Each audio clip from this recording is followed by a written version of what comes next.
In your knuckles. In your fingers. In our fingers. How do we line that up? Door knocking. Yep, door knocking. Good way to do it. Just hold the bat right here in your fingers. Come around this way, line it up, and they're going to be straight on. Okay? Can you guys try it? Can you guys do that? Hold the bat in your fingers like that. Come up here, and these knuckles should be in line. Ideally, we want them in line because you guys are, your hands are still growing. If they're a little bit off, if this knuckle runs through the middle of these two, then that is also just fine.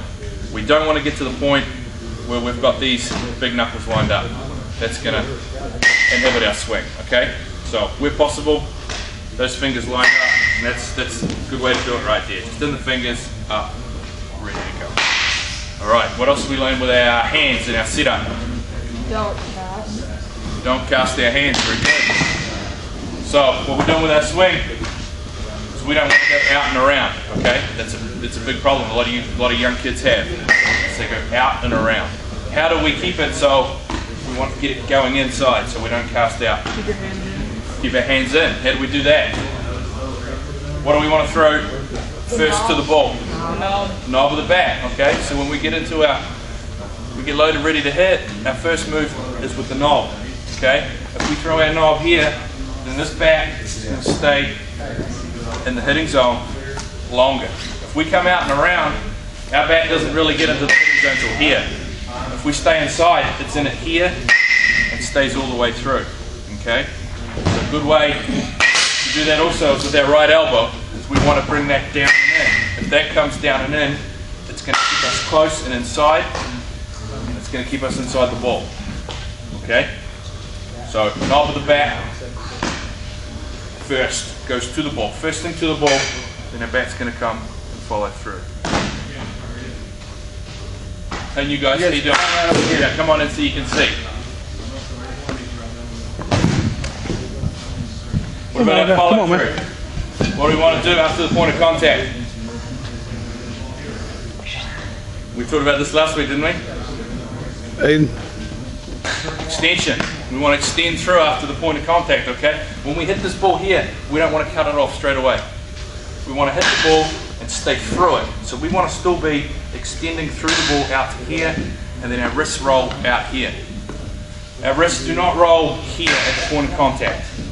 We want to hit it, stay through the ball, through it, stay through it, stay through it, and we roll out here. That is it. Just because we've hit the ball here doesn't mean that's the end of it. We want to hit it and stay through it and get that power still going. Okay, what about our lower half? Well, Samoa, what's the strongest muscle group in our body? It's in our legs. We've got to get our legs into our swing. Okay? Some of you guys stand upright, which is fine. A lot of good major league hitters have stood in an upright position. But what they do is when they're here is they do drop down into it. Okay, they don't just go from here. They drop down into their back leg and load here and then come forward. Ideally, with your stance, we want you in a good athletic position. Like if you're about to steal a base right now, how are you going to stand? If you're on first base about to steal second, how are you going to stand?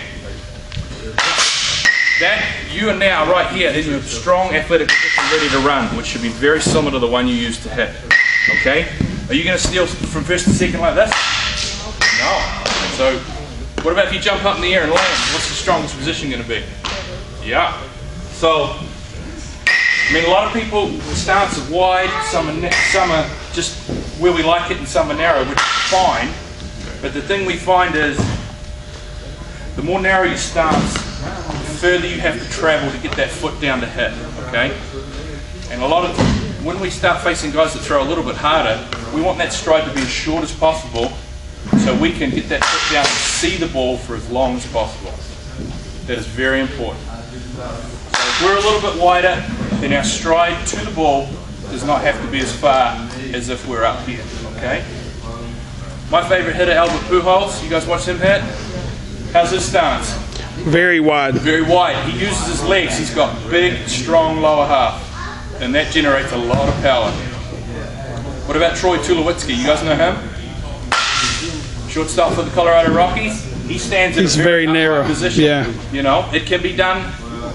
We're not going to create cookie cutters out of our hitters. We want you guys to use what feels natural and use your flair and what you bring to hit. We're not going to make you all the same. But what we do want you to do is try to use your legs as much as possible, because there's so much power there. Okay?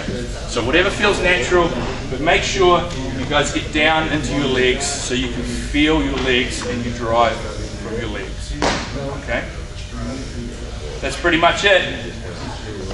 We're going to start off on the tees. We've got 1, 2, 3, 4, 5, 6, 7, we've got 9 ears. Okay, so let's go 2 guys on each tee in the cage and 3 guys sharing these 2 out here. Okay, and we're just going to get some swings in, start to get loose.